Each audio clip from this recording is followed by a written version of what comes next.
Respire, respire. Comment ils t'ont appris au Japon? La zénitude. Respire.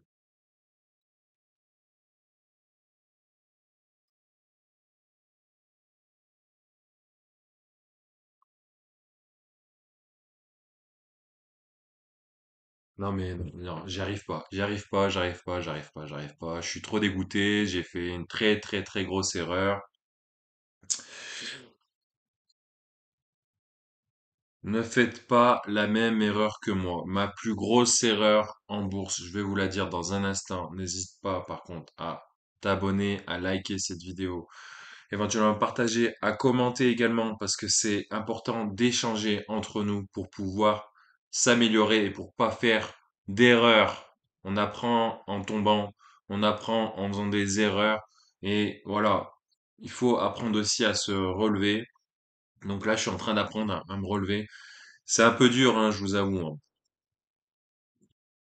J'y repense encore, franchement, à cette erreur. J'étais vraiment bête, hein. J'étais vraiment très bête.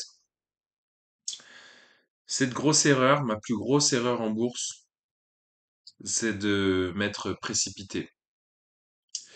Je me suis précipité, pas pour l'ouverture du compte PEA, ça, non, non, ça, je regrette pas du tout. Ma plus grosse erreur en bourse, c'est de m'être précipité sur une valeur que j'ai cru qui allait briller, mais vraiment, vraiment briller. Parce que je la voyais monter, monter, monter, monter, monter. Je me dis, mais c'est pas possible, elle fait que monter, mais c'est quand même incroyable et tout. Et puis finalement, ben, je l'ai acheté au printemps, cette valeur. Et j'en ai acheté beaucoup. Donc, je vais vous dire ce que c'est dans un instant, hein, ma plus grosse erreur, hein. Je suis obligé de laisser un petit peu de suspense, hein, tu comprends, hein. Sinon, je peux te résumer ça en une seconde, mais c'est pas drôle. Déjà, les leçons à en tirer, c'est vraiment le sell in May and go away. J'insiste vraiment, le sell in May and go away. Alors, on n'est pas obligé de s'en aller définitivement, mais pour les valeurs cycliques, écoutez-moi bien, je vous assure, si vous investissez en bourse, il y a des valeurs cycliques. Il y en a beaucoup plus qu'on le croit. Et la plupart des valeurs qu'on connaît, elles sont cycliques. Donc oui, elles ont tendance à augmenter, à monter dans le temps sur le très long terme, hein. Oui, oui, on voit des courbes comme ça, hein, bien sûr, hein, sont très jolies, mais ça, c'est sur 10, 20 ans. En tout cas, sur le long terme, je pense que je serais pas déçu hein, avec cette valeur, mais sur le court terme, là, voilà, elle a monté depuis plus de 2 ans, hein, il me semble, on va vérifier ça ensemble. Voilà, je vous la montre, hein. Voilà, vous voyez exactement, on va dire qu'elle a commencé à augmenter ici, là, au 1er juillet 2022. Elle était à 11,71 €. Puis vous voyez, elle a monté. Hop, janvier 2023, 14 euros. Elle monte. Hop, 17,66 €. Hop, elle redescend un petit peu. Vous voyez, donc, hop, la période estivale, ça baisse un peu par rapport à la période hivernale.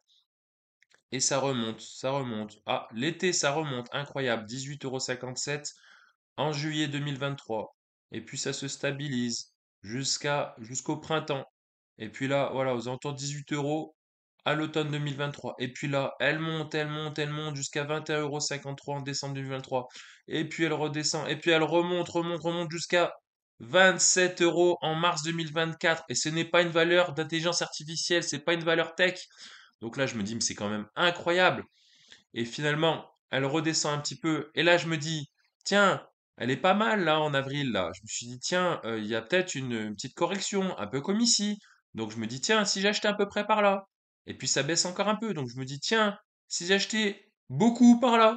Et puis finalement, hop, le sell in main go away. Donc les gens vendent, vendent, vendent, vendent, vendent, vendent, vendent, jusqu'à ce support autour des 14 euros.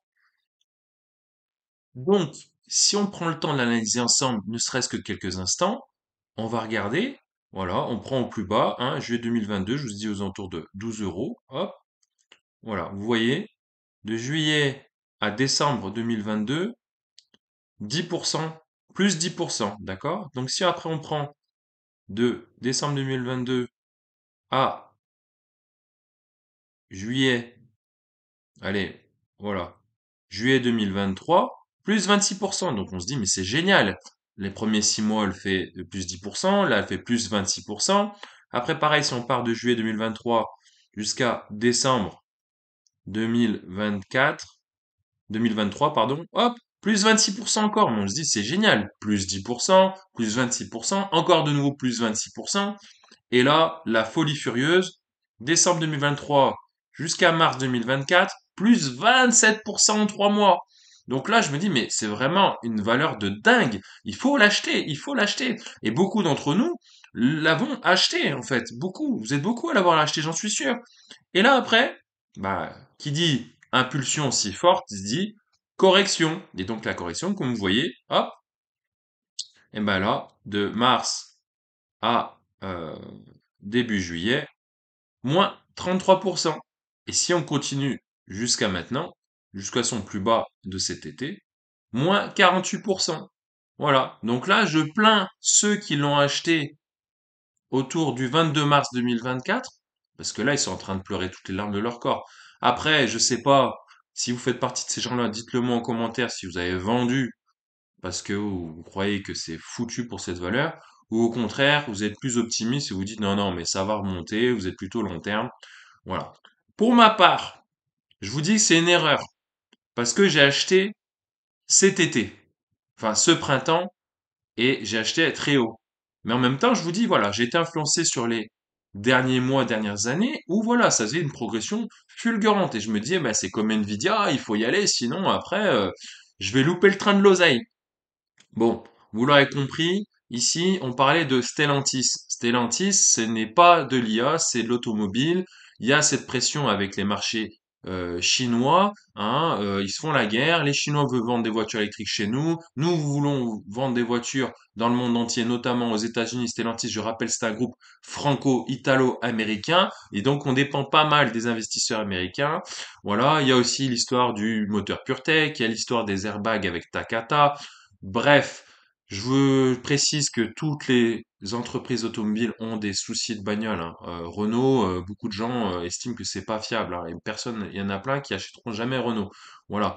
Il y a des gens, ils jurent que par les voitures allemandes, mais si vous regardez le cours de BMW notamment, valeur que je connais bien, eh ben, elle est montée cet hiver comme la plupart, là, c'était l'euphorie, hein, le rallye de fin d'année, mais elle est aussi vite redescendue qu'elle est montée, hein. Donc, prudence sur le secteur automobile. Néanmoins, comme vous pouvez le voir sur cette courbe, voilà, de janvier 2021 à maintenant, eh ben, elle a pris 19%, mais voilà, on est loin des plus 100% qu'on envisageait entre juillet 2022 et mars 2024, plus 130% exactement, hein. Donc voilà, fallait bien un moment que ça corrige.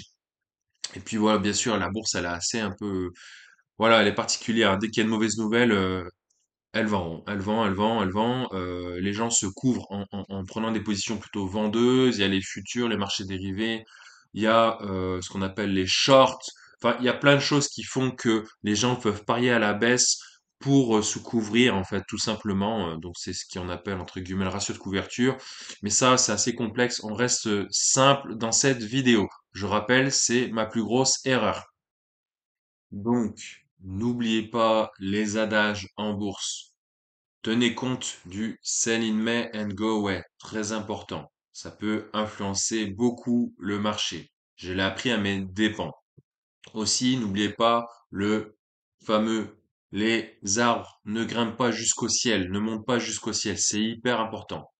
Et la troisième, on ne ramasse jamais un couteau qui tombe. Hein, vous allez vous faire mal. Donc, il faut attendre. Donc, on dit toujours, ah là c'est bon, mais en fait non, ça redescend. Donc, il faut attendre que ça remonte un peu et étudier l'analyse graphique avec les figures de roulement haussière, les divergences haussières. Je t'ai fait des vidéos, je te les ai mises en description, hein. En plus, pour ce qui est de l'analyse Stellantis, je l'ai faite sur ma vidéo précédente avec notamment LVMH, ma plus belle valeur, qui est en train de remonter, qui me redonne de l'oseille, qui comble les pertes liées à Stellantis. Voilà. Dans une prochaine vidéo, je vous ferai le bilan de mon PEA sur un an. On n'est pas tout à fait un an, donc j'attends un peu la date anniversaire de mon PEA pour la faire, hein, pour être le plus précis possible. Faites attention, Jackson Hole ce week-end. Voilà, les gens attendent des trucs de dingue, mais ça se trouve, ça va rien changer du tout. Ils vont rester flous dans leur discours, hein. Jérôme Powell, Christine Lagarde, mais là c'est surtout Jérôme Powell qui va bientôt parler et qui justement, il est prudent, mais les gens vont essayer de décortiquer son message s'il y a des messages cachés dans son discours. En tout cas, prudence parce que le CAC 40 il remonte, mais il reste quand même fragile, à mon sens. Le S&P 500 et le Nasdaq, ils ont corrigé un peu dernièrement. Voilà, ça reste une correction. Je pense pas que ça soit un retournement baissier. On arrive sur la période septembre. Voilà, septembre, c'est pas le meilleur mois en bourse. Vous allez me dire, oui, mais il y a les élections, les gens ils vont être affolés, puis il va y avoir la baisse des taux, tout ça. Prudence, prudence, prudence. Moi, perso, j'ai remis du cash pour me positionner sur les marchés, voilà, plutôt fin septembre. L'année dernière, je m'étais positionné début septembre, mais parce que je débutais, hein, donc voilà, la folie, l'euphorie. Tiens, voilà, j'ai de l'oseille à dépenser, pardon. Donc là, beaucoup d'entre nous vont attendre fin septembre, voire début octobre. Il y en a même qui vont attendre les élections qui auront lieu début novembre. Je rappelle qu'à plus court terme, il y a Nvidia au 28 août.